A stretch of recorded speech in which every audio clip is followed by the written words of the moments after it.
Hello guys, wala na intro-intro, magbuhat na ta og video o. For today's video di ay is diri nga part nagkita mi sa kumbana atong last February. And then diri nga part nagpaabot na mi sa among flight to Boracay.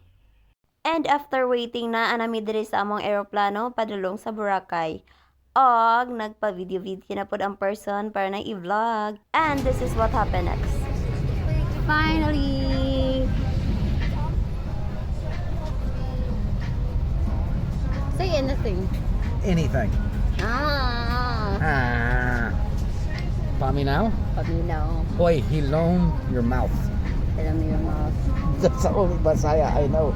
She only teaches me paminaw and hilom your mouth. That's the only Bisaya she teaches me. And of course, dili sab na mo kalimtan ipakita sa inyo kung unsa kanindot ang dalampasigan diri sa Manala. Og ayon na lang ninyo i-mind ng amo ang window kay mura siya garas-garas na gyud siya something like that.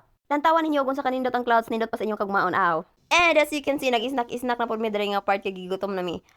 Guys, mahal kayo ang ilahang chichirya diri. Chichirya I think 80 pesos na siya. O di ba, og imuhang naon ang chichirya sa syudad is times to ang chichirya diri sa eroplano.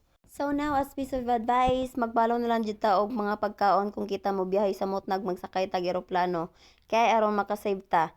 Kay dili ta anak og dato nga magwaldas-waldas lang sa kwarto. And now, here we come. This is it, pansit. Guys, diri na mao na ni ang dagway sa Boracay. Nanami sa dalampasigan sa Boracay, as you can see.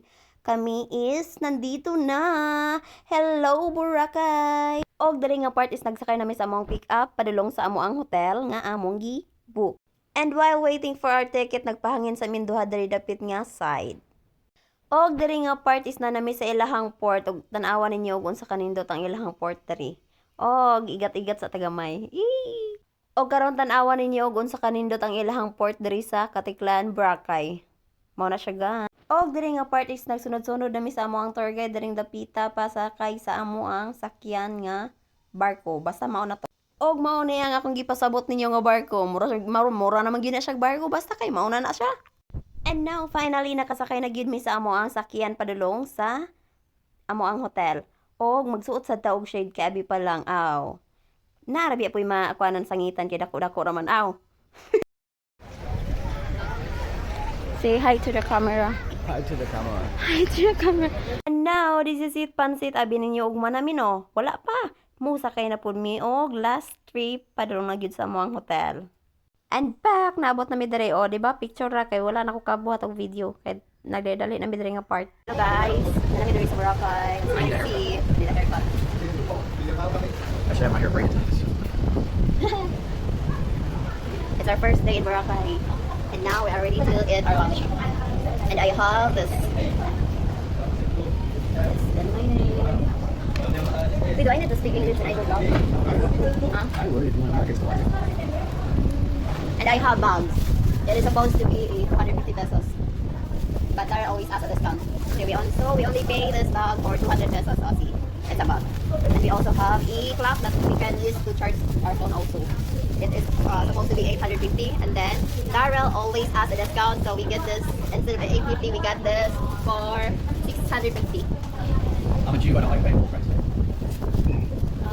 Besides, when you're in all these countries, they always try to charge you a higher price. Yeah. You have to really walk away, and then you can get the price. I still pay you, I could have got it for $5. But I don't think you do that before we get married. I do it every time I travel to a country. Really? Especially for a tourist area like this. But if I'm in the normal area, like where we live, I don't ask for a discount because it's not a tourist area. Here, it's all for tourists, so the prices are all jacked up. Wait, I sometimes You know, zombies, I probably could have had that for $5 maybe $4. see, you can see that how negotiable he is when it comes to price. He always has a discount. All the places I never got a discount, but you're the most expensive thing I have. Our wedding was almost $1 million. Wait, it's not almost millions. Taka lang. Taka. It was like 300,000. Yeah, I think so. Almost half a million pesos.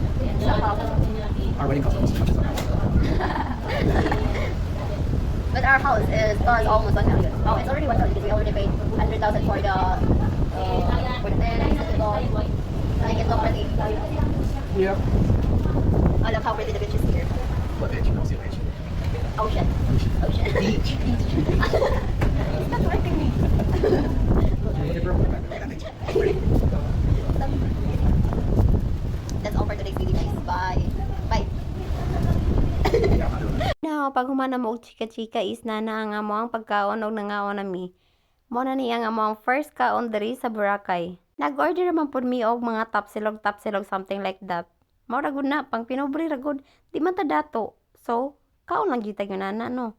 Pero wa ka mahal-mahal wa gyapon na bisag inana ra na.